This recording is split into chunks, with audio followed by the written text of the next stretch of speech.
meeting. We'll entertain a motion to approve those minutes if you need a minute to look them over, if you have already, and you're ready to vote on that, or if you have any additions. Motion to approve. Okay, so we have a motion to approve. Is there a second? I second. Jennifer? Okay. All those in favor? Aye. Okay, and the minutes are approved. Thank you all. Next up is to go over the bills that we have for this month. Okay, just a summary of the bills. We have one loan draw for River City's property, some TIF payments for Northland Security related to the Schoolhouse Square District, and some other expenses related to dues and TIF. Okay, are there any questions for John regarding the bills? Ledger attached with the details for that too, for your review. Nothing for me, no. Okay. And we'll have a motion to approve. I move to approve the bills. Okay. I'll second that. Thank you. All those in favor, say aye. Aye. Aye. Any opposed? Okay, motion carries. Thank you. All right, on to business. I believe we have a guest here and a discussion on the Open to Business We do. program. I'll give a real brief introduction here to Karen Schaffenhausen from Open to Business. Karen has been with Open to Business now for a few months? November 1st. November 1st. And Karen's going to give Kevin an overview of the work that she does. Again, the Open to Business program is a business that we are involved in with Dakota County and about 9 other cities, provides one-to-one business counseling to folks that are looking to open businesses, folks that are in business and expanding, and Karen can provide more details. So Karen, thanks for joining us tonight. Thank you for having me. I appreciate it. Well, you did such a great job. I'm just about done. Okay. So thank you for that. Just a quick little additional information. So we actually started here, Open to Business, in Dakota County.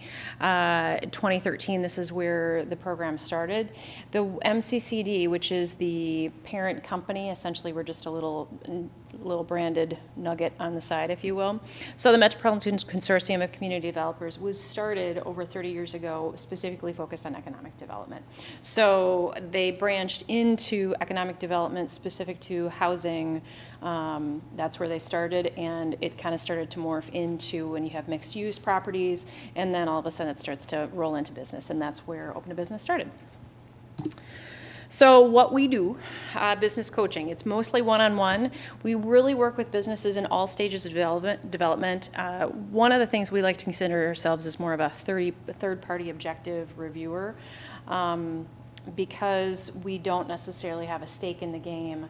It gives us an opportunity to kind of come in more as a trusted advisor. In addition to that, both on staff as well as myself, many of us have sometimes, so on staff, at least 20 years, myself, 10 years worth of small business development consulting. So we've seen a lot of different business models and kind of understand some of the ebbs and flows that go along with that, in addition to the operating activity that's required to actually make something successful, regardless of location, really. It's really about what those key elements are within the business. So, types of assistance: business plans, feasibility analysis, cash flow, loan packaging, marketing, strategic planning, how to buy a business, connect with your resource, and then the third-party advisory.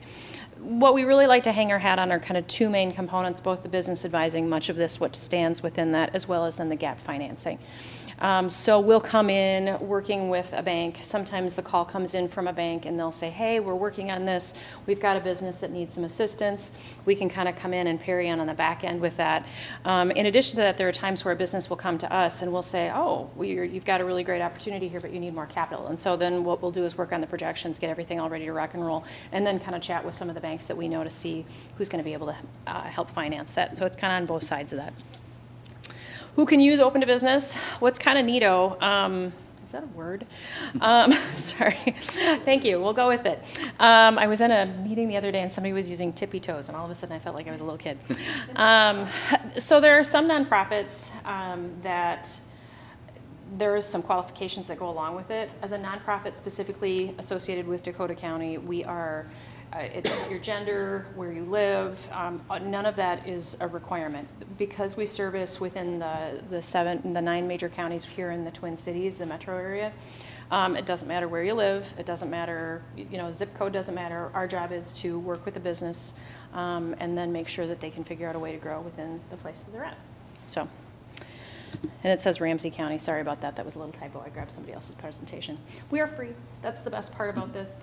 It's one of the reasons why I actually liked working with this organization. I've worked with a lot of startups and everybody knows. I mean, everybody's strapped for cash and in need of some really good assistance, understanding what it's going to take to do the financial projections and some of that activity.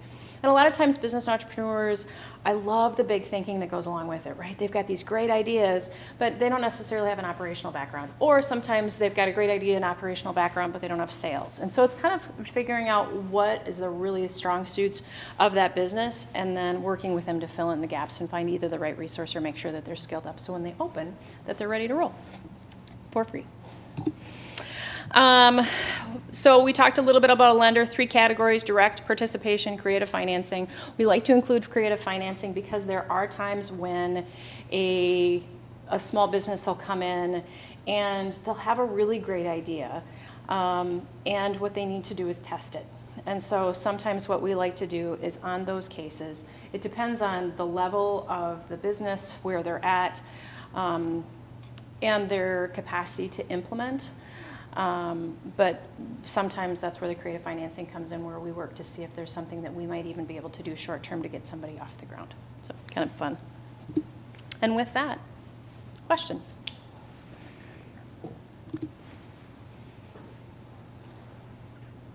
Yes, Jen? How many businesses do you work with in Dakota County, but do you work with any businesses in Hastings currently? I know it's confidential, so not who are they, but No, that's all right. how many people have accessed this resource?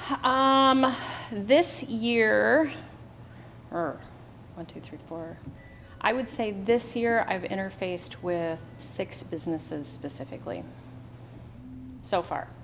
In Dakota County? Oh my goodness, no, I thought you Okay, said in Hastings. Hastings, I thought I'm sorry, you went I was from, like, yeah, no, in Hastings here, I think it's about 6. Great. In all of Dakota County, the number is bigger than that. I'm actually working on doing Q1 reporting, so we're a little bit significantly larger than Neat. that. How do people hear about it? I've heard about this through John and Rusty before, of course. How do other business people hear about it? This might be a John question too. Sure.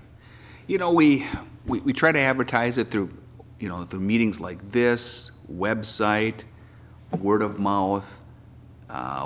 We'll sometimes push things out on the website itself.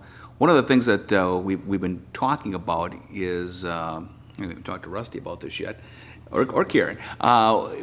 Yes. They're looking at me like, what am I going to be doing? No, we've the city minute that we have that Lee does once a week. Looking at that as a potential topic too, as we look at that down the road.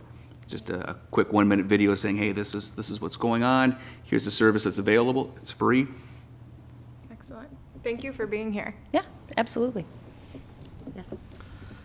Thank you. And I kind of have a follow-up. If we role play that out, I'd be curious, John and Karen, does it usually start with the city of Hastings and they go, you should go meet with open business, or does it go to open business and say, you know what, you should probably call the community development director or the team to finalize some questions on this side? How does it usually work? Are you ever together at the same time with one of those, let's say one of those 6 people saying, why don't we just put it all together at one meeting?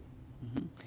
Yes. So I have not been with the organization long enough to actually have that come together in that fashion, but the answer is yes. It kind of goes both directions. And so it's a matter of, my job isn't to be the expert of the city, but rather make sure that the business, if this is where they're interested in opening up, is in contact with the correct people. So, and there are times where Rusty or John, or even sometimes just the general answering system, will pick something up and they'll move it to us, because we're the ones that are, one of the reasons we were contracted with Dakota County is that you'd have somebody to say, hey, we're looking at opening a business, what do we do about that? And they can call us and we can work with them to figure out where the right pieces are. Because sometimes it's blue sky, they've got really great ideas, but they don't have anything in place yet, which means it's too soon to really be talking with the economic development team yet. So it's kind of balancing both ways. And then, yes, then when there are times where everybody needs to come together and have a meeting, absolutely. And a quick follow-up then, if it was, let's say they're somewhere in Dakota County, do you help guide them into maybe this community would work better over here, or are you staying fairly generic on that, saying, you pick where you want, we're just helping with the business side of it? Well, so that's a really interesting question. So as a general rule of thumb, when I talk to a person, for me, I'm going to talk specifically about me. When I'm talking to a person about a business, what we're doing is looking at where is their customer, and if they have a particular location that they're choosing to open, then we look at how big is that customer base based on that location that you're looking at. So I tend to take it from a data-driven point of view. So for example, one example that I can give you, there was a restaurant that was open in Inver Grove Heights, and based on demographics, their best next location wasn't where they wanted to originally go, it was a different spot. And what we did is kind of a demographic mapping. And so it has a little, for me, it has a little bit to do with what fits best with the business. And then there are times where a business says, I really want to be in this spot. And so then the question becomes, well, let's look at that business and decide how big or small it needs to be so that you can make sure that you can make your rent payments and a little bit of money on top of that so that things fit together. So it kind of goes both ways. Does that help? Very good. Okay. I think it's a great service. I appreciate your Yeah, absolutely. offering it for the residents. Thank you. Come on, Rusty. I just add a couple of things. Make note that Karen is new at this position. She's got a great background for doing what it is that she does, and we're lucky that a lot of communities in Dakota County have not figured that out, and so we're able to use a disproportionate amount of her time. We are looking to do more small business oriented activities in the coming year. It's our bread and butter. I mean, it's really the foundation of the local economy, and want to take advantage of Karen's assistance to help us not only figure out how to do it, but then to work with people once we make those connections. We have been actively planning a program that Karen does called First Steps, and it's specifically oriented to people who have what do you call a side hustle? Yeah. And you know, it's something that they're doing that they'd like to make into a business, but don't really know quite how to do that. And Karen's got a great program to help people think through that.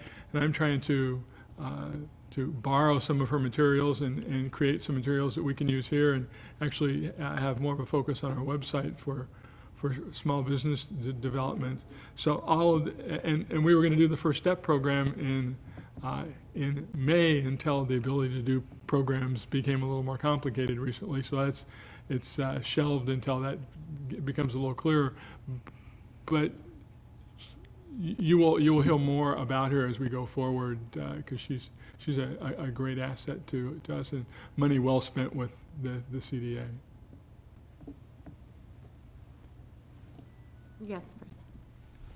Karen, thank you for being here. It's nice to see you. We did meet at Merchants Bank with you a week or two ago, and I just appreciate you coming around to the banks, and hopefully you go to all of them just as for an asset for our community. Helping small business owners, they have a life cycle, and sometimes they need that very beginning help. Other times they just jump into it full steam ahead, and then when they get in trouble later, they need some help to try and figure out what they're missing, and I know you'll do a good job with that, so thank you.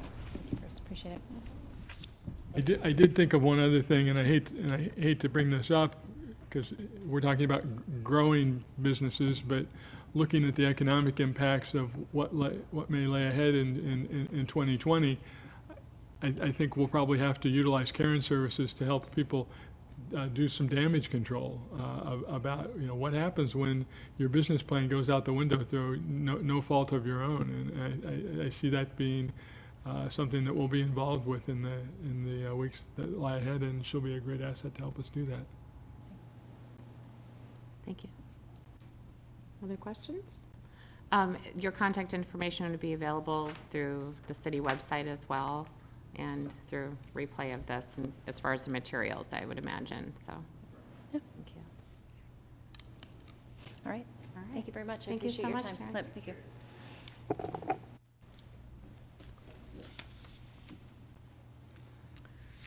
Okay. Next item is the Panache Cidery update. Yeah, the Panache Cidery update, we had expected Amita Jaiswal to be here tonight of Panache. I've not heard from her, and she's not present here.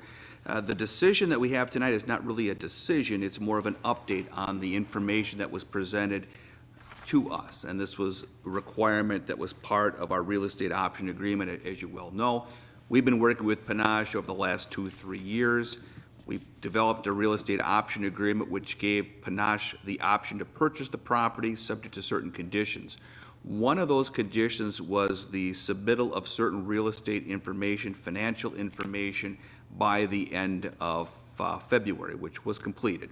However, upon our review of it, we're not comfortable and we do not feel that the information that was submitted is complete, and we would not recommend moving forward with the project itself. So what does that mean at this time? At this time, we have a real estate option agreement that has language in there for expiration at the end of April. And so that still takes place. So between now, March 12th, the next 6 weeks, this agreement, we believe, still has life. There's some questions as to the timing of signatures on it, but assuming that's the case, it has life till then. I believe that the agreement would allow potentially for her to move forward and make a cash offer on the property. Based upon the information we've received so far and the nature of the information we've received, I don't know how likely that is. It seems that there's a lot of questions that we had upon review of it that would certainly cause us to pause, and hopefully would cause someone else looking to move into a development of this complexity and this size to pause as well. And I will turn it over to Rusty if he has any specifics that he wants to add to that. I leaned on Rusty to do the financial review of it, that being his bread and butter. So I'll turn it over to you if you had any additional things to add. I think the only thing that I would add is that while the specific items that we requested were generally provided, they were no different than what we saw in January. And they are as incomplete in the ability to evaluate the financial feasibility of the businesses they were in January as they were in October. And it tells me that the capacity to meet our expectations and our needs for providing information to make informed decisions just isn't going to be there. And this does not preclude her from continuing to try and put together a viable business plan and come back to us and say, I have a plan now, I'd like to re-engage, but it also allows us to open the door to other interested parties who may like to do something on that very attractive piece of real estate. We have given more than ample opportunity to step up to the plate and demonstrate the capacity to deliver what her vision is, and I see nothing that suggests that that's going to happen in the foreseeable future. Yeah, and Rusty makes an excellent point there with the situation we have here. The real estate option agreement provides exclusivity for Panache on the property. With the expiration of that agreement, that goes away.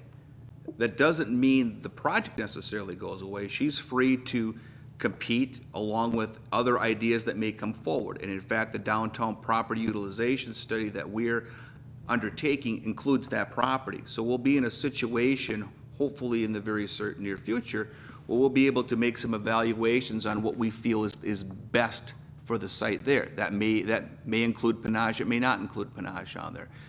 So the expiration of that agreement really eliminates the exclusivity portion of it.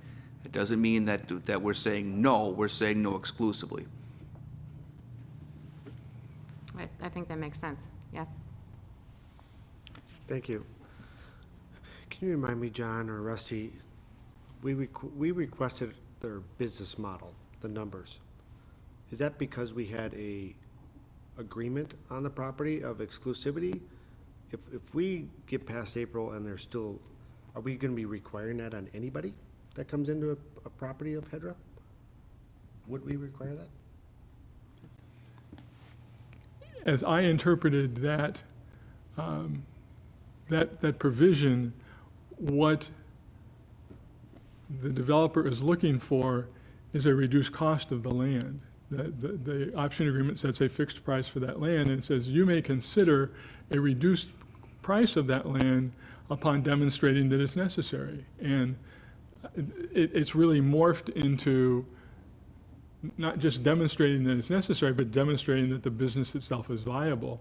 And those two things in my mind kind of go hand in hand as we're looking at a significant piece of real estate in the downtown, wanting to make sure that, one, if we provide a subsidy to it, that we do it for a reason, but that if we do it, we provide a subsidy and we sell the property, we have a reason to believe that the business is going to succeed. The worst thing that we could do is sell the property and have nothing happen, and we've lost control over that piece of land.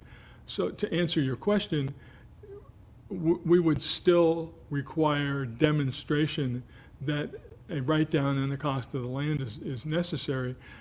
The nature of the information, I think, would vary from project to project, and depending on the competency generated, the track record of the business, it may be less detailed than what we've required here. What we required here is a reflection of our ongoing experience in trying to answer the kind of the basic question that drives all of this. Chair, I kind of agree with that, but what I want to think about, and I don't have the answer today, is would we require this on any other piece of HEDRA property that we have an agreement, or what's the trigger that says we got to make sure this is really good? Is it because we discount land, or us staying out of the market, let them do their business model and give it a try? But I don't want them sitting on the land saying, if they paid full price for it or what the value is, I don't want them to sit on it either. I'd like to see some activity down there. I think that's a discussion that we may have to see down the road as HEDRA members of what's the value of HEDRA land, because we got into that land for a reason, that it probably needed some economic structuring. So I think that's what I would think, whatever the property is that HEDRA owns, we need to think about that. I like the project to project, but I think we should have maybe some triggers that make that go forward. Commissioner, in this situation here, in my mind, there's a couple of things in which we wanted to really take a look at the viability of the business that perhaps we may have not looked at in other pieces of property we have owned. Number one is the effect that any business has on this property for generation of businesses in the surrounding area. Being in the downtown, looking at this as being kind of a bookend, that a successful business in this location really has effects beyond the size of the property itself. So that's one reason I think we really looked at it in this situation. The other is frankly the difficulty in this site to develop.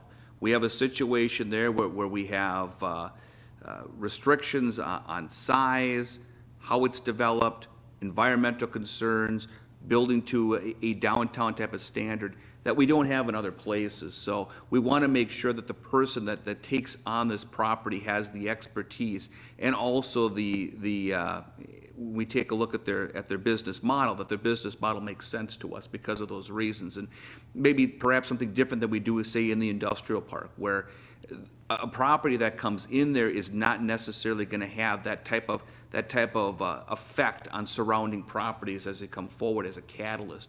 It's more of a standalone type of situation. So John, just to follow up, and I'll grab your question next. So we're kind of looking at the aesthetic of the building and also what the business represents in terms of they kind of took a hybrid approach of what they were going to be doing as well, and having part of it being environmentally an issue and then having the building for different uses. So it kind of seemed more complex than just say, we're going to build XYZ business.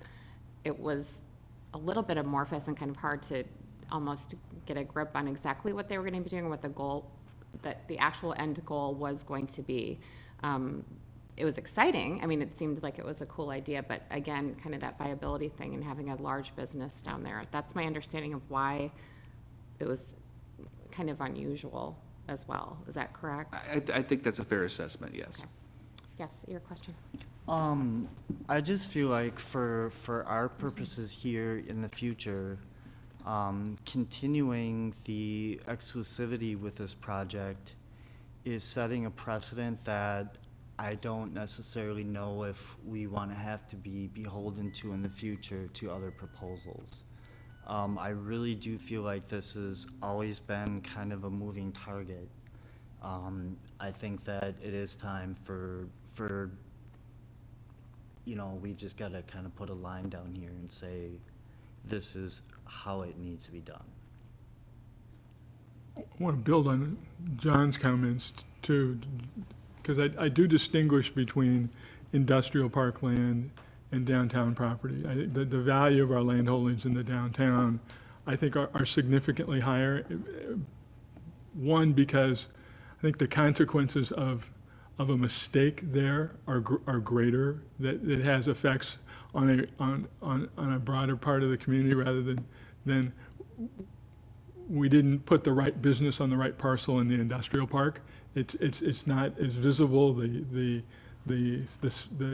secondary effects are not as great. So I think it's beholden on us to look at that with some scrutiny. And I would suggest that we do need to have some standard framework that we're looking at, but the properties we hold are really key assets in trying to guide the development of the community, and making sure that we use those to the best of our ability, I think it should be one of our goals. And if that requires some additional information and scrutiny, I think that's good due diligence for us to do. Thank you, Rusty. Any other comments or questions on this topic? Is there any action required, John? Yeah, no action required on this Didn't think tonight, so. informational. Okay, and then who is leading our discussion on the joint city council and HEDRA meeting? That would be Mr. Monday. Fifield. He's, Rusty's done a really good job at boiling down a lot of information into something that's concise, and I always appreciate that and his abilities to do that, and I will turn it over to Rusty. Just give me one moment to pull up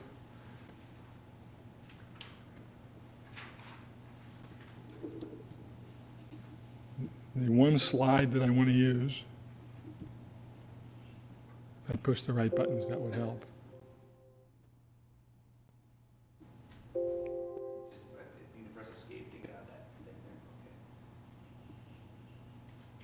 Okay, let's try this way.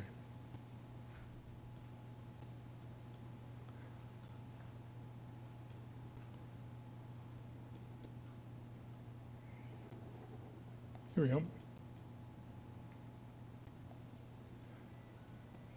So, you will remember back in November, we discussed focus issues for 2020, and they were extension of things that were in the strategic plan for economic development that was adopted last year. And let me just see if I can get rid of some of this clutter.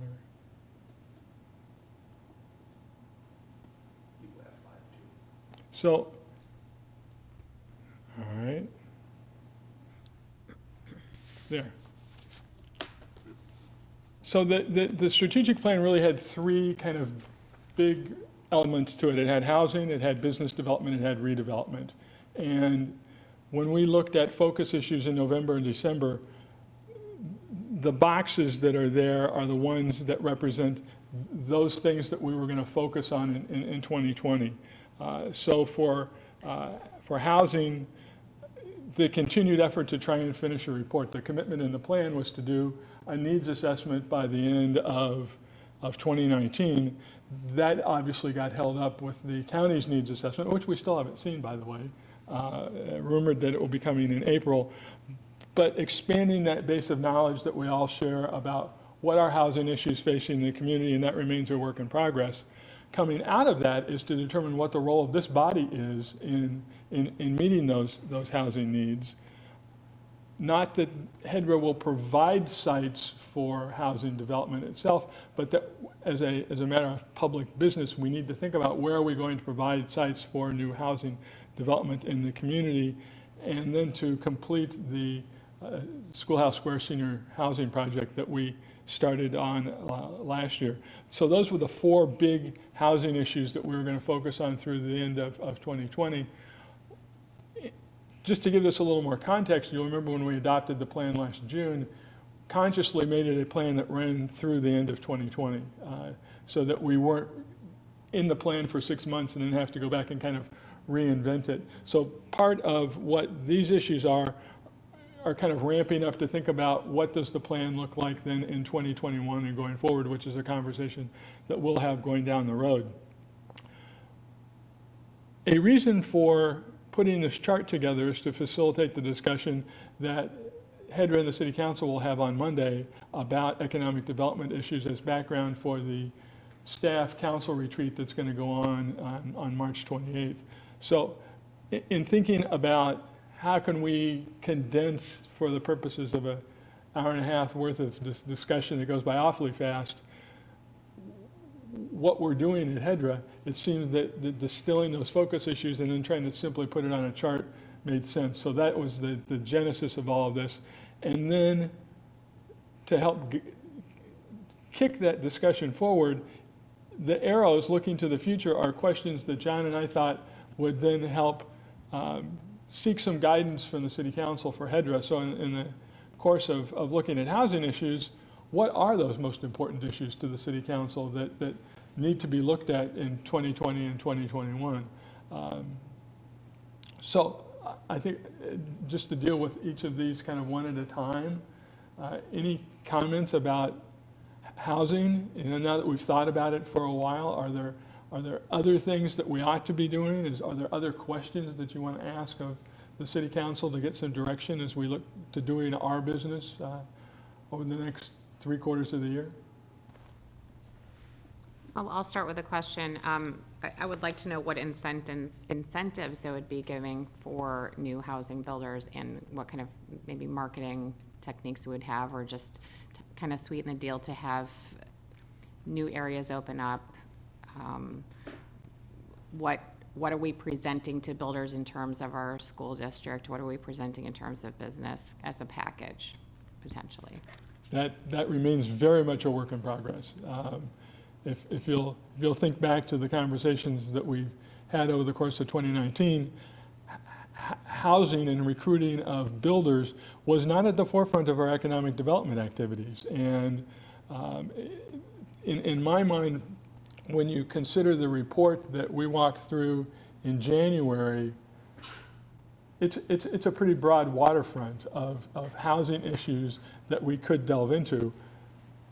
Those issues of promotional materials and trying to attract builders to Hastings is one of the things that we could be doing, but we can't do all of them. So the question becomes, which of those areas have the greatest importance to them?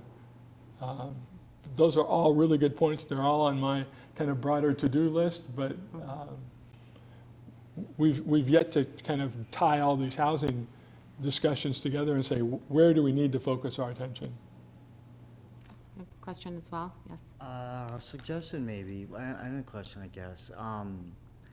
As an architect, when I worked with firms and we were dealing with clients, we were hopefully assuming that they didn't know how to do our jobs, and that's why they were coming to us. We assumed that when we were saying something and getting glossed over looks, it was time to do something called visual listening. Could we have actual photographs of a variety of successful housing projects across the board and have the City Council actually see these and say, yes, that's it. That's exactly it. Instead of them trying to maybe not come up with the right descriptive words necessarily, but we can start to get an idea of scale and type and materials and the level of detail, the kinds of spaces and landscaping. But I think that would really assure that when we all do get together for these group discussions, that we know absolutely what we're all trying to envision. Because elements of it at least will be there. You can kind of pull parts, the best of all this, and try and put something together. That would, I think, maybe be an exercise that might just help everyone start to focus before they even get there necessarily. Commissioner, I think that there'd be a fascinating discussion to go through. My problem is, that's here, I'm still way up Okay. here. We can't focus on what should a new housing development look like until we get somebody who wants to build one. And part of the dilemma that I think we face is, as it says on the chart, providing sites for new housing development. And we are really focused on making sure that the one project that's underway now goes really well, so that we've got a good story to tell other developers to come here. Because we can talk about neighborhood design all we want, but somebody's got to want to come and build it here. I think you're absolutely right. I think Cottage Grove actually just did an interesting project that I've seen pop up, where this little downtown area they're proposing, if I read correctly, they actually went through and redid some of their zoning, so that the general idea and concept for this was actually community generated. And now they're kind of fishing that plan just as a concept to developers. Are you familiar with that? Yeah. Okay. I saw that article in the Pioneer Press over the weekend, yeah. I'm not very interested, not very up on the project details themselves on that, but an interesting concept. Okay, thank you. Great. Any other commissioners have questions, comments on this, moving forward with this meeting coming up on this topic? It's just housing. So the second of our tracks is business development, and it's the broad strategy was to identify and act on opportunities to enhance the environment to operate and locate a business in Hastings. Pretty mom and apple pie sort of objective. The specific things we were going to focus on in 2020 was to take advantage of the economic benefit identity that the opening of the confluence is going to create, and how do we amplify that and take advantage of that ourselves, to either find somebody to use that large parcel we have in the business park, or to begin the process of exploring other uses that might be beneficial to us. We are exhausting land in the business park, and we have no plans right now to replace it. So that's an asset that if we could land a big user, that would be great. If not, maybe there are other things that we should be thinking about using it for. And then the third thing relates to that, and that is starting to plan for a new business park. If we're going to continue to seek to bring those type of businesses into Hastings, we need to have a spot, or someone needs to have a spot for them to land. And right now, that property that's in the 2040 comprehensive plan lies outside of the city. And so those were the three. And then the question posed to the city council is, what outcomes for business development are important to the city council? A rather broad question, but an important one, I think. Because there are lots of different ways you can look at business development, and direction from the city council would certainly help me, rather than leave me to my own devices to say, well, this is what I think it ought to be.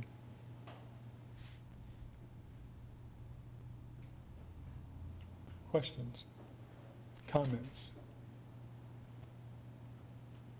Yes. Martha, Rusty, I do have a comment on it, because that big piece of property we have, I think, hopefully our discussion turns us into what is our niche? I mean, to put Hastings up against other cities and say, look what we have, maybe we need to be focused on, look at what we are, and maybe we're the small business capital of Dakota County, where people are choosing us to come here because we're doing everything we can to help that idea growth, that small business, and maybe that big property is not who we want. Maybe we can't, maybe it's not getting any traction because it's terrible to get in there with a semi, is what it gets down to. There's no rail. So maybe we need to start that discussion of what is our niche? Maybe people are gonna come here because we got something that everybody wants. I don't know that. So that's my comments on that is, I don't know if we can just say, here we are, everybody, or should we say, hey, everybody, this is what we got over here, this is who we really want to come here. So I want you all to remember the comments that Commissioner Vaughn just made, and it will resonate to you when I come forward with some recommendations for updating the strategic plan, because I think that's absolutely true, that rather than compete with places that we can't really compete even footed with, that we should build on our strengths, and those strengths happens to be locally grown small businesses. And so you teed up the discussion that will come before this body in the next couple of months very well. Thank you. It's going to tie into my colleagues. I mean, I see them here. They're business owners, small business owners, and we have some experts here, I think, that. Uh-huh. Thank you. Okay. Finally, redevelopment is obviously an important issue in Hastings, which is why it's got more boxes than any place else. And it reflects things that primarily we already have underway.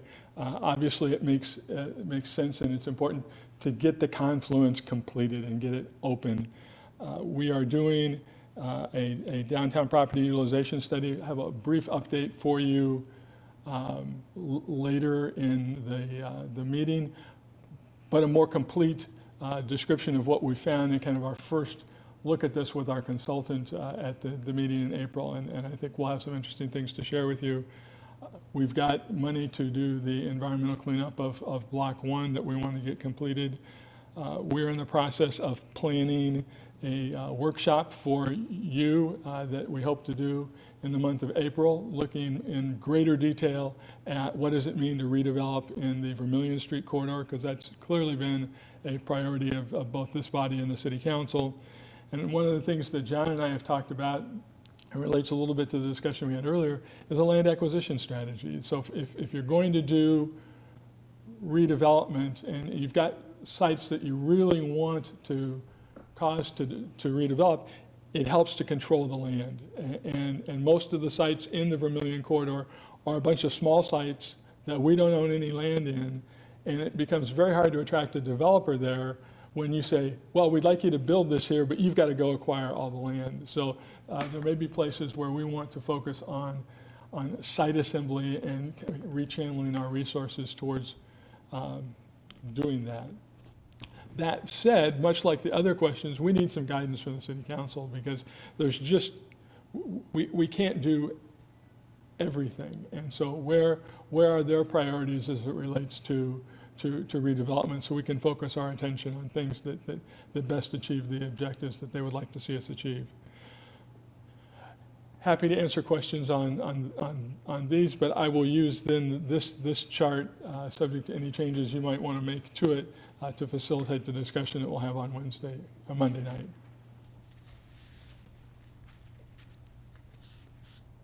Okay. I'm seeing no additional questions or comments at this point. Very good. Thank you.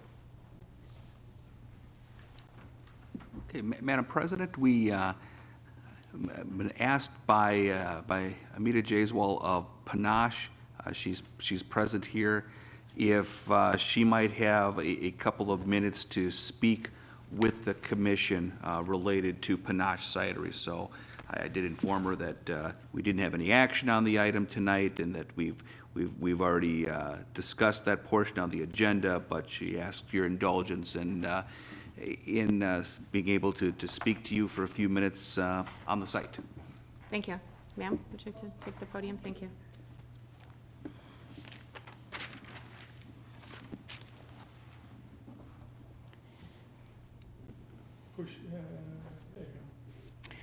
Madam Chairman and Commissioners, good evening. Thank you for the time. I do realize that the body here takes very seriously the input given by the Economic Development Office and officers, and doubtless what they presented is something you are likely to accept, and I wanted a few minutes of your time to let you know my side of the story of Panache. I've been working with the officers for a while, and going back and forth between your industrial site parcels and the one on Block 1. Choosing to go alone as a cidery, standalone business, I wanted to do both, showcase a cider bar as well as a production site. So wanting to do both, the site on Block 1 made more sense, and negotiations began along those lines. The fact that it is a challenge site sees to it that the costs are considerable, and the space that is usable is very little. So those were some constraints that made evaluation of the project difficult. The members of the development group here, John and Rusty, gave guidelines along which they wanted to evaluate the project. Those guidelines probably are best suited for developers and projects that are clean. For a project of this size and this context, those are not the best way to evaluate. So I was unable to meet with some of the criteria that's laid down. Now, I'm not in a position to change that criteria or to change those specs used for evaluation of the project. But what I have come here to tell you, the decision suggested by the two officers, I have no problem accepting it. But I would like to just share with you, the body here, the tremendous possibilities that are happening in the food sector since I've been involved in it the past 3 to 4 years. And I would strongly recommend that some of the procedures you're putting in place be customized to suit some of those upcoming possibilities in food tech and med tech. The kind of evaluation criteria you have will not be very useful in terms of financial metrics and in terms of the other metrics you have in place. You've got a parcel, you've got several parcels in the industrial site. I am currently working with Community Ventures Network, going to counties as far away as Blue Earth, tiny town called Pemberton. Also to places in Hennepin County, near Rockford, Anoka County, Faribault, Owatonna, and I've really started to put my net wider, and I've realized that businesses now are small businesses are tending to build ecosystems. The big guys that you're trying to attract through metrics of this kind of valuation are becoming fewer, far between, and are probably not going to be as viable in the long run as smaller businesses that are forming ecosystems. And for that, you need a different metric for valuation. The people I'm currently working with are either in the space of food, bottling, manufacturing, or consulting. And what they are looking for, you do have it. And I have come here to ask you to keep that option open so that if I do bring some others, we will be able to work with you on a set of metrics that are different than the ones we have right now, because these will not work. There are people like the Big Watt in town. There are groups like Grow North, the home center of entrepreneurship at the U of M, Midwest Pantry, Food Farm to Folk, Food Tech. These are all huge places that are now looking to expand to fill in the gap between the mom and pops and the General Mills that are on their decline. My own students don't want to work at General Mills. They call me and ask if there are openings, anyone interested. I don't get a peep from them. So what I'm trying to tell you here is that this round that I had with the city of Hastings did not work out the way I intended, the way you intended. I am asking you to keep the door open and to perhaps consider doing an evaluation on a case-by-case basis rather than relying on just 2 documents, sources and uses of funds, and a pro forma of 9 years that's not going to be valid for most businesses, particularly food and medtech, our 2 sectors here. That is all I wanted to say. So will I be getting this check back soon? Is that what's going to happen, or a decision has not been made, Madam Chairman? What is? That was not discussed this evening. Okay. Yeah, and if I can add a little bit to that, the agreement itself, we understand, is in existence till the end of April, so till the end of April. Okay. And after that, it will return. Okay. Between now and end of April, if we were to take this in another direction, would that be a possibility? Would it be possible to look at it as an independent case and not retrofit it in the process you have in place now for valuation? Then it'll be worth my time to talk to some of the people I'm working with right now to come here and see where it goes. And I think, and I'm not sure if it's timely or not, Yes. given the time constraints that we have, but what suggested valuation methods do you think would be comparable to what's been requested? I can give you a couple right now. For example, I asked the city if they could ease my task in obtaining a contingency use permit. Food companies need different permits. They go all the way from manufacturing certain products to disposal of waste to square footage to equipment. There has to be some flexibility shown in terms of obtaining those licenses, in terms of customizing what you can offer to be able to put a unit like that in place. That's one example. Another example would be to be able to do some form of co-working, to have one startup, one small company, one food company try to do the whole thing from A to Z is a huge commitment with a lot of risk. So think about spaces that could be a conglomerate where there are more than one unit getting together for one single purpose, that of food or that of beverage, but sharing the space. So the evaluation process then becomes that of partnerships, becomes much more dynamic rather than just giving one set of financials. It should be done case by case, literally. Thank you. Mr. Vaughn, you had a question? I do. Thank you for coming down, and thanks for the input you gave. I think the thing that, as commission members, that is in front of us is it's the one piece of property that we're talking about. What I'm hearing today, and I just want to clarify, are you saying that we should reevaluate our requirements or metrics on that piece of property, or just in general in the city of Hastings? Or are you still focused on that piece of property?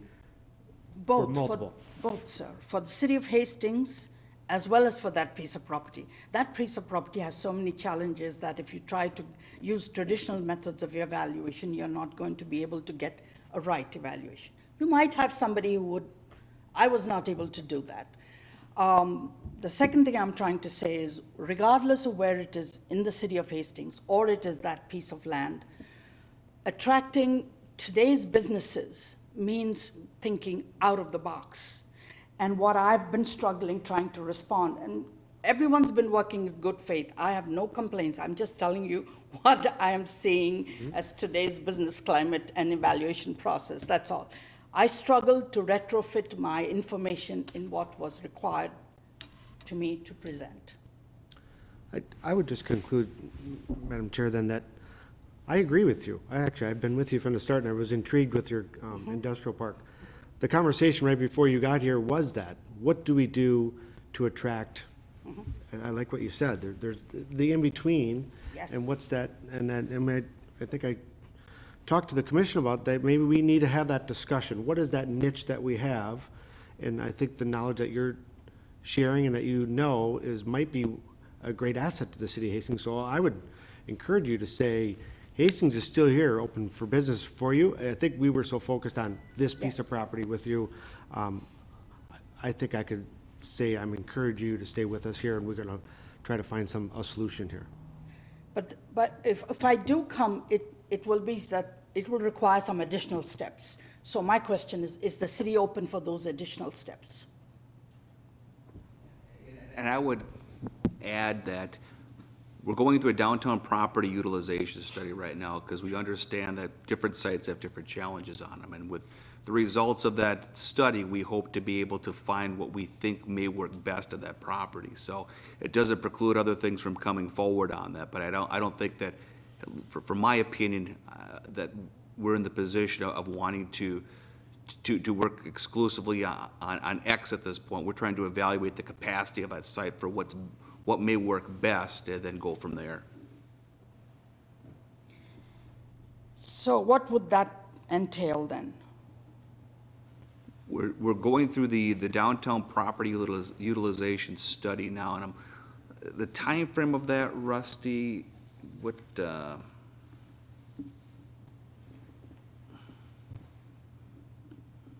I would expect we'll have results of the study by mid to late summer. Big Watt and myself are looking at something that there are 3 units we are looking at near Rockford, south of here, going to Iowa, which I do not want to, but the incentives that are given to us are huge. We are looking at doing something that is 20,000 square feet. But it will be a food campus, there'll be others in it too, not just the 2 of us. Because when you put in machinery and equipment, and my equipment cost for the land right here, block 1, was close to $1 million. So when you put in equipment like that, you sometimes do not use it 24/7. So then you have to subcontract. That adds a different layers, or have other businesses use it, shared use. So these are some elements that are important in terms of valuation. Trying to give that in the form of a 9-year pro forma where you've got stilted columns is difficult, John. So it will need another format of valuation, it will need another level of conversation, and it will need some additional input in terms of facilities that can be provided, permits that can be provided, support that can be provided. And I'm pretty sure the city of Hastings can do it all, but we need to reach at that level of conversation beyond what we've been doing thus far. Madam Chair. Yes. Yes, sir. Just some observations, perhaps. I don't, maybe this might be a question by the end, but I think one of the challenges, at least for me, I'll just speak for myself, is the metrics that were given to you, which you say just you can't answer them in the way that we've asked you to answer them, ultimately are intended to give the commission some ability to ascertain the likely financial success of the entity that you know that we're partnering with through acquisition of the land to to go there, grow there, and stay there. I mean, that's I think the ultimate goal for everybody involved. So absent, one of the challenges you say is you can't fit your business or your business plan into that pro forma. Leaves us in a position where I don't know how else we can evaluate that potential success or that likelihood of success or any sense of whether or not it's going to work or not, or if the city's going to end up, starting a process that we can't ultimately see through or that won't be successful. So I'm a little bit muddy about how then what would you propose that we would be able to review and evaluate and ultimately talk about, productively. Sure. So that would be, moving forward, I think you gotta, maybe it doesn't fit into that 9-column pro forma. Maybe you need it to be 6 or 11, or you need to add a tab, or you need to add some layers of that. I think that we could all look at that. It's not sort of dictated by a number of columns. It still has to have good numbers, though. It's got to have numbers that we can understand. So even if it represents subcontracting or a tenancy or something unrelated to apples, I don't know that that necessarily needs to be left off just because it's not about apples, but it still has to show up in the context of us understanding of how is it going to cash flow, how is it going to be ultimately successful. So that's just, I guess that's an observation and maybe a recommendation of, if it doesn't fit in there, you got to give it to us in something that we can at least evaluate. And then I am very curious about, when you talk about working with the city, such as on a contingency use permit, something, I understand those 3 words, I don't know what it means practically, for a food business necessarily. Are you ultimately asking for the city to subsidize the cost of that, or to help the process of obtaining it? Does the city need to do something to demonstrate support of the business in order for you to get that? I'm a little muddy about that, and I don't think you need to answer it tonight, but just moving forward, I think for us to understand what you're asking us to do, I have no idea what that even means. You know what I mean? And I can answer both. I won't take too much time. The first question that you had, let's take the example of amortization that we are looking at, 9 years down the road, that whole thing. I can give you specific figures for amortization for the first year, but as the space evolves, new equipment comes in, new machineries come in, there's no way I can fill that column. But you have a point, sir.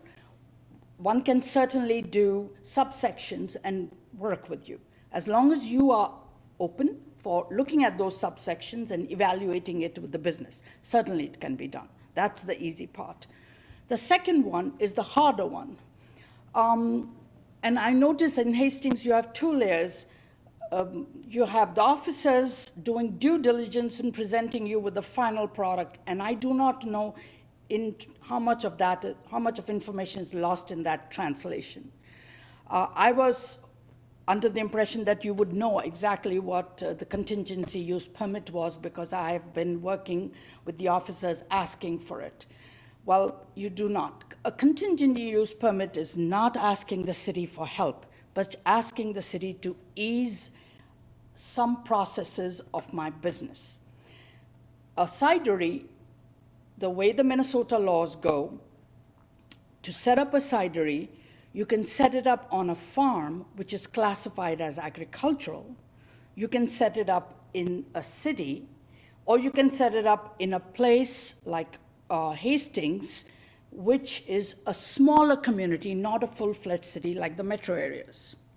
If you set it up on a farm, then you are allowed by Minnesota law to sell yourself 100% almost of your produce.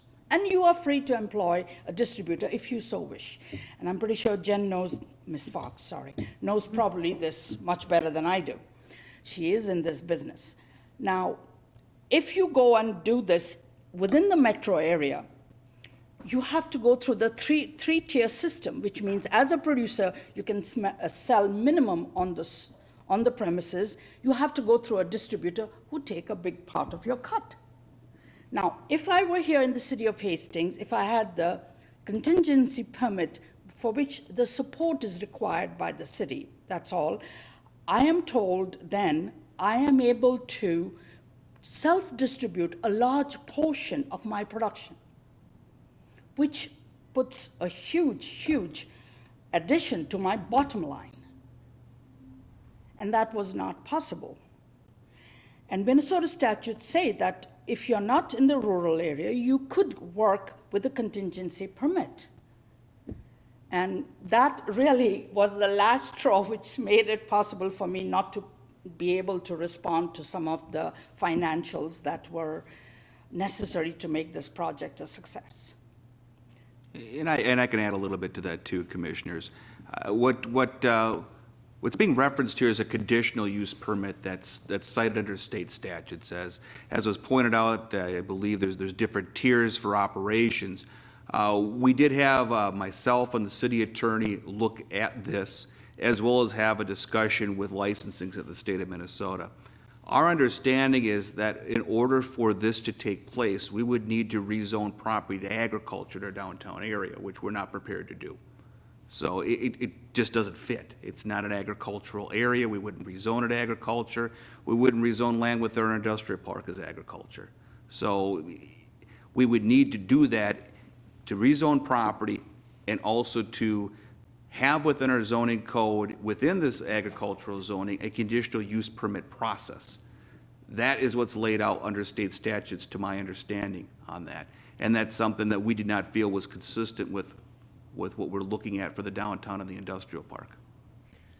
Can I ask a follow-on to Sure. that? Is this, just anecdotally, is this similar to, say, the borough of Brooklyn, New York, creating a hydroponic growing farm where they're growing lettuce in large old industrial buildings using, recirculating water and fish producing fertilizer and, fertilizing lettuce leaves that are rotating, and ultimately an urban farm producing produce that is distributed locally but happens in an urban environment. Thus, is it a farm or is it a industrial process? Is this essentially what you're, that's maybe a terrible description.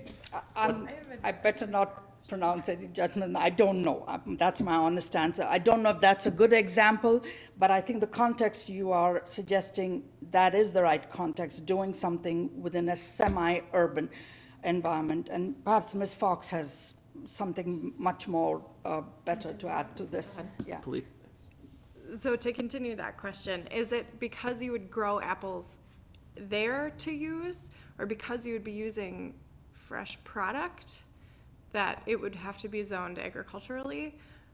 To clarify, the brewery is also regulated by the Department of Agriculture. So I understand this conceptually, but I don't know the withholding of it. So that's what I can add, because I know you did want to grow apples in that little grove. Yeah. So maybe that had to do with it. No, Sorry.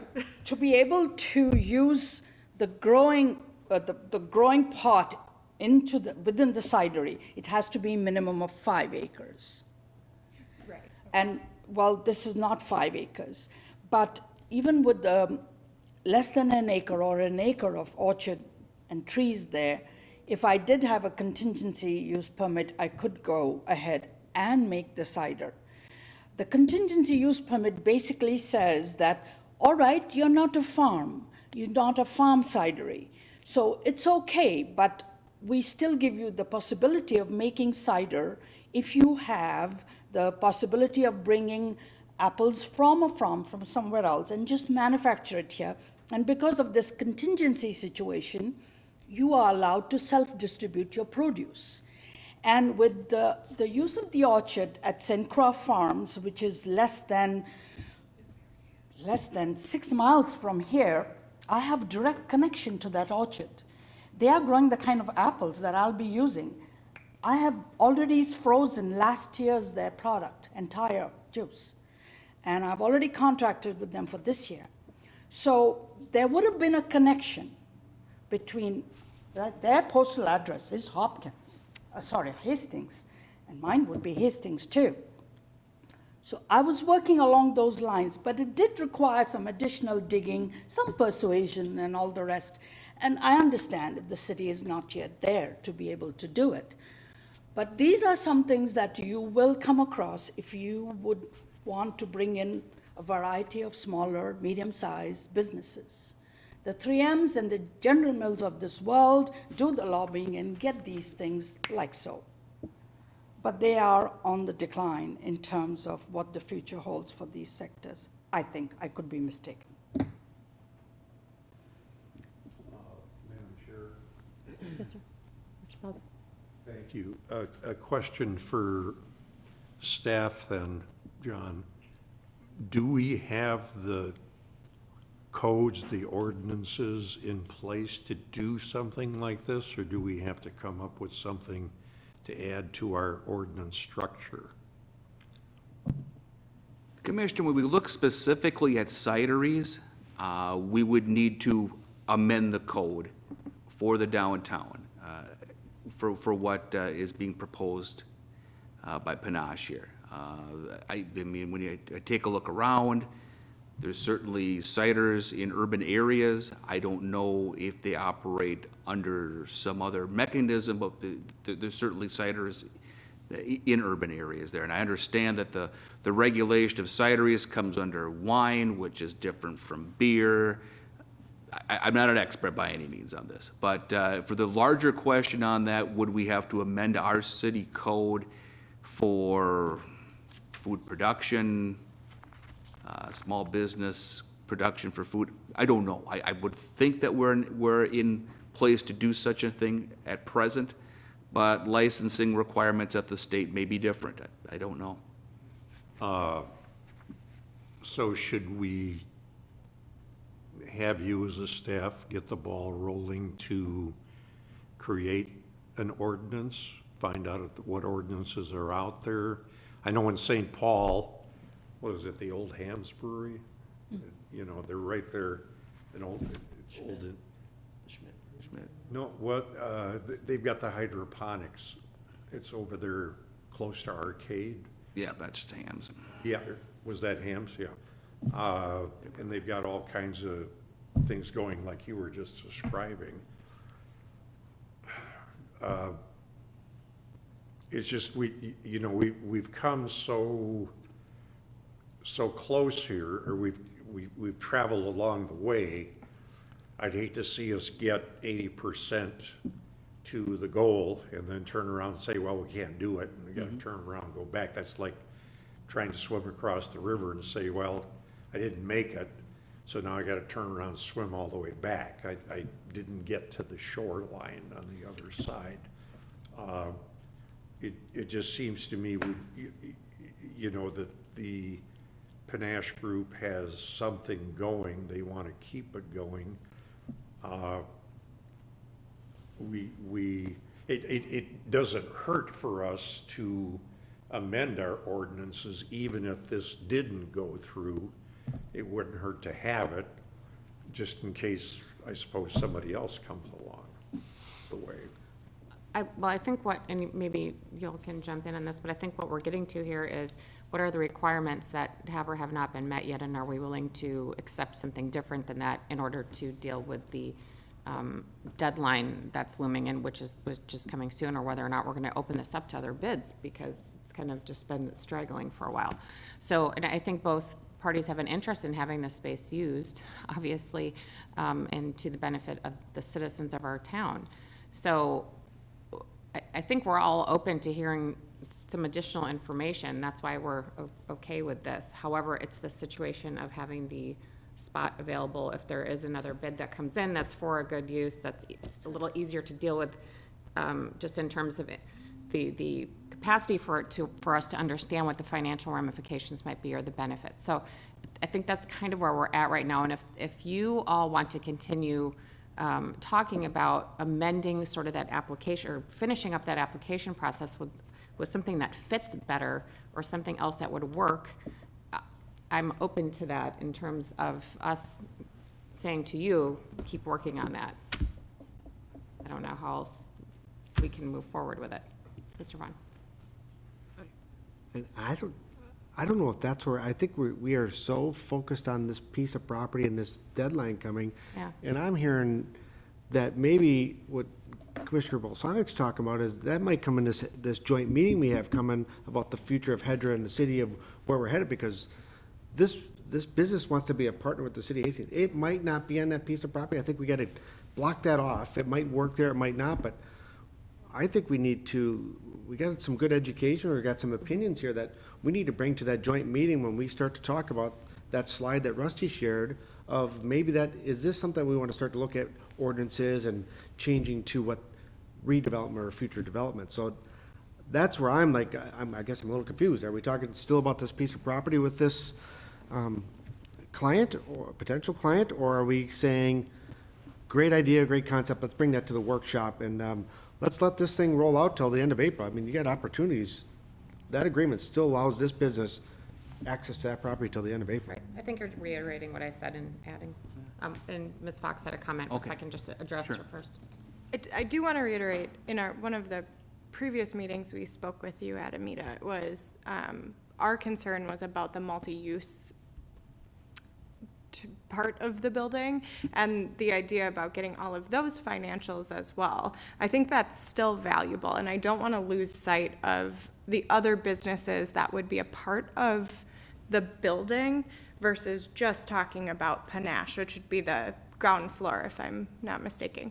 So I do think that would come up again if we reevaluate however you present it, those other businesses. So I just want to bring it up before we dismiss and forget about it and then come back and that still catches us. So I think it is still valuable for us to see the financial backing and the financial support for those other, whether it's renting, whether it's a co-working space, whatever you're thinking. So I just wanted to bring that back. Thank you. For me, the key here is around the conditional use permit. If that doesn't come to pass, then evidently the ground floor disappears. And then if there's no ground floor, there's no way there's a second, third floor. Certainly. So that's where the rub is. However, like I have indicated before, there is the industrial site, and well, I'm all over the map here. Eventually, if there is the possibility of perhaps having a different conversation, I could consider rallying a couple other small business owners and perhaps starting to go towards the industrial park as a small group of businesses, keeping in mind that I, as in Panache, would still have some possibility of having a showcase on Block 1.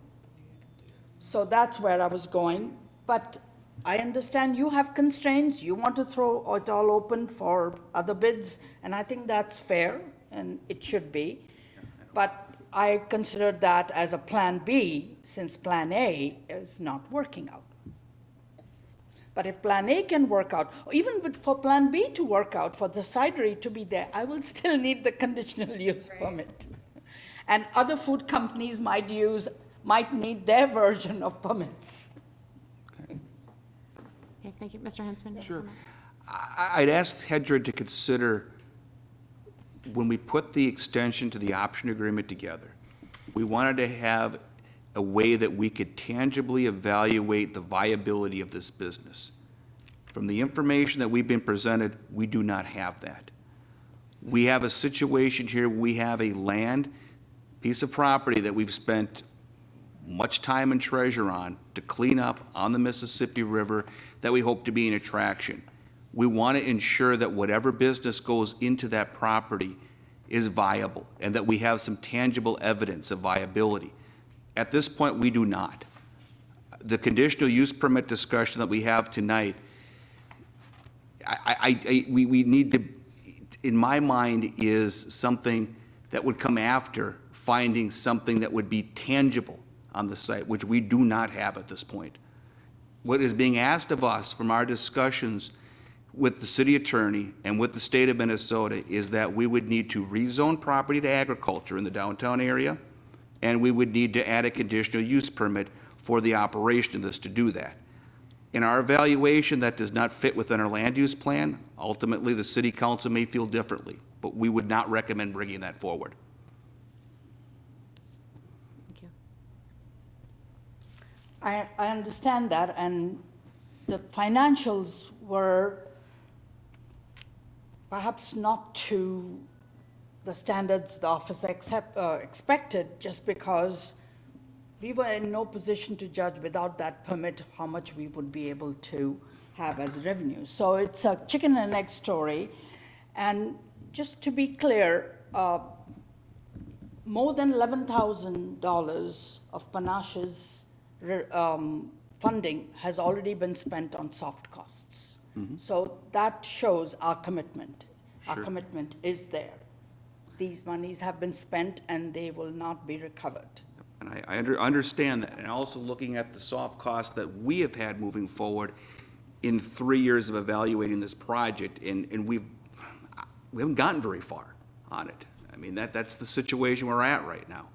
We have a great concept, a great idea that we would really hope to work out on this property. We don't have any evidence from a financial standpoint that provides us confidence in doing that, and that's the situation we're at. I'd love to be in a position to say that this project is something I think would work. I don't know. It could not. It's a risk that we're taking as we're moving forward on this one. I mean, that's the way I see it. Okay. Okay, well, thank you We'll for your take, time. we'll take your comments under advisement. Thank you. Certainly. Thank you very much.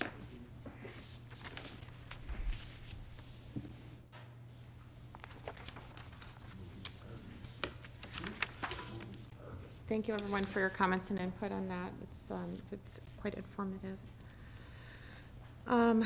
Next order of business is to address the letter of support for the real estate equities funding application for the Schoolhouse Square Senior Housing Project.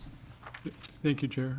We received a letter from the Dakota County Community Development Agency asking for our comment on a funding application that Real Estate Equities has made for their project on Schoolhouse Square. You'll remember that they're going to build 90 units. They would like to build 90 units of affordable senior housing. To make that happen, they have asked the CDA for an allocation of tax-exempt housing revenue bonds, of low-income tax credits, and a loan from the CDA's Hope Fund. And they need all of those things to make the project financially feasible and provide affordable housing at this location. The CDA has received applications that exceed their funding capabilities this year, so it is at best uncertain as to the fate of Real Estate Equities project. We would like to make a strong statement in support of the project, hopeful to maybe tip the scale a little bit in their favor. So we prepared the letter that's in your packet. I apologize for the late date. We were going to run this through in April, but that would get it there at the very deadline for submitting comments, and it seemed that it would be appropriate to get that in sooner rather than later. So this letter summarizes what we have done and adds some observations about the need for affordable senior housing in Hastings and other things that the CDA has done in other parts of the county, basically trying to say, isn't it our turn to get something here in Hastings? And so, subject to your approval tonight and the City Council's approval on Monday, we would submit this next week to the CDA. So happy to take any input that you have on the letter. Does anyone have any suggestions on improving on this language, or are we good with a motion to approve as is to send forward to City Council? Just one suggestion, Rusty. Do you have a way with graphs and charts and some visual, which can be quite impactful and allow somebody to really take some information in very quickly? So if you're able to Use one of their own charts, how much money If they've you're given? if you're able to take some of the statistics, which I feel like are the most compelling, and in terms of what do we have and what do we need? And I mean, it would probably be the most elementary of pie charts to a certain degree, but just from a proposal writer's standpoint, I look at this and say, you just hope they actually read it and digest it all. And if you could take your number 3 and indent enough to just flip a little chart in something. Sure. You know, I feel like you could tell a very quick story, and clearly you have a gift of putting those together effectively. So that would be my suggestion, but not such that I would say this isn't good enough. It's perfect, but. No comment on the content, you're just stating an extra graph thrown in for It US. might have a little bit of punch just to get it off the table with the many other letters and text that they drown in, I think, perhaps on a regular basis. I will get my crayons out and, All right. see what kind of Thank pretty you. pictures I can draw tomorrow. But it's a great suggestion. I agree. Picture makes it a little more compelling. You can throw in a picture of yourself pointing to it. and- He's already worrying about your head, aren't you? Any other comments or suggestions before we vote? Okay. Entertain a motion to approve to send on. I will move to approve Okay. wholeheartedly, yes. All right. A second? I'll second on the contingency that there are graphs. Okay. All those in favor? Aye. Any opposed or any further comments for the good of the order? All right, so we have full go-ahead with graphs. Thank you. And then I know we've kind of run a little long with the additional commentary tonight. If we could have a brief on the reports and information before us? Exactly. Brief you. confluence, our environmental work, we have less than a week. Encapsulation painting next couple of days. VIM stuff coming back in April, and then we're done with that. They're working on demolition inside the building right now, around the grand stairway area. They're gonna be working outside the next couple of weeks on tuck pointing and roof work, so you'll see more activity out there. One of the things that we're talking about them is kind of a groundbreaking for the park area, something to take place this spring, so we will have more notice on that as it comes forward. So that would be it for the confluence, unless there's any questions. And downtown property? Just quickly on downtown property, you will remember that there are 5 different sites that we're looking at. We are meeting with the consultants tomorrow to go over sites 1 and 2, which would be block 1, which we spent some time talking about tonight, and then the property that sits behind family service and graphic printing. So, and both of those properties have some relationship, and I'm really looking forward to see what the Cunningham Group can tell us about what the capacity of those parcels are to support new development. Because that's why we're doing this study, is to try and get smarter about what's possible and importantly, what's not. So we will report that and hopefully the other 3 sites at the meeting in April. I have one question about that. Is there any inkling that we can do additional, like restaurant-type facilities along the front? Can we build any further in towards the river, or is that precluded to a footprint, or is it, how far in can we go towards the river? As far as how far, Ben, I think in the downtown area, albeit taking the floodplain out, regulations are changing on that one from the state. I think it can be up to 75 now. It used to be 150. Okay. So it's something that's, it's in a, I won't go too much detail on it. We've got some critical area ordinances that are coming down the pike from the state that we'll be reviewing later on this year, and that's part of it. Okay. And then the second part of that was, are we looking at additional retail space potentially and/or restaurant-type facilities, or is it just kind of open? I think it's open right now to see what would work on the property, what, taking into consideration existing market conditions and opportunity. Would that be a fair assessment? I think we'll get to that point. I think right now, it's more what mass of building and kind of general use would fit on those spots, and then we'll start to hone in on market and financial feasibility of what fits there. But, you know, if, for example, just the vacant land that's behind family service, no idea architecturally what you can fit on there, and so we'll start looking at those things and then try to figure out what might go in it. Whether you're going to park it on site or you're going to park it someplace else, and so those are some of the things we'll be looking at. Thank you. I have one comment on that. I don't know if this type of input, where it would be appropriate for this process, but I think there were more than a few comments from the public during the last iteration of developments that were proposed. Was it in the 90s, I believe? I think the opinions actually were rather strong in some cases. if maybe some of that information can be condensed, just so that that can be weighed at some point along with what people from outside of the community are kind of proposing. I remember this as being a rather galvanizing process, actually. And I really think it would be unfortunate to ignore that aspect of it going into this, and instead finding out afterward that there was a lot of disapproval for what had been proposed at that point. I think it's really important to make sure that this is grounded right from the start. Please bear in mind that this is more of a feasibility study than it is a plan. This is just to come up with information to help us understand better what's possible and what's not. And that's a far cry from saying this is what we ought to do. This is just saying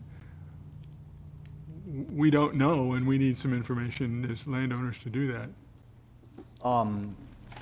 Just to add one more comment, I remember a lot of the comments being of what not to do there from the community at the time.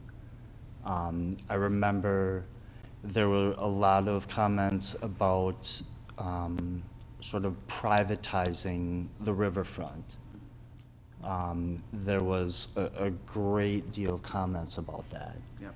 And specifically about maybe more higher end living units, that a lot of people in the community felt like this public space was sort of being yanked out from underneath them and being absorbed up by more affluent people. That's really what I'm getting at. I would just like that to be in mind, regardless of how tall or big something can be. There were a lot of emotions that came out during that process, and that's all I'd like to see be considered. Thank you. All right. Moving on, not much on the commercial vacancy end, so yeah, go ahead. I'm sorry, I had a question before we move on. There's a little piece of vacant land on the corner of Third and Ramsey. Is that HEDRA owned or city owned?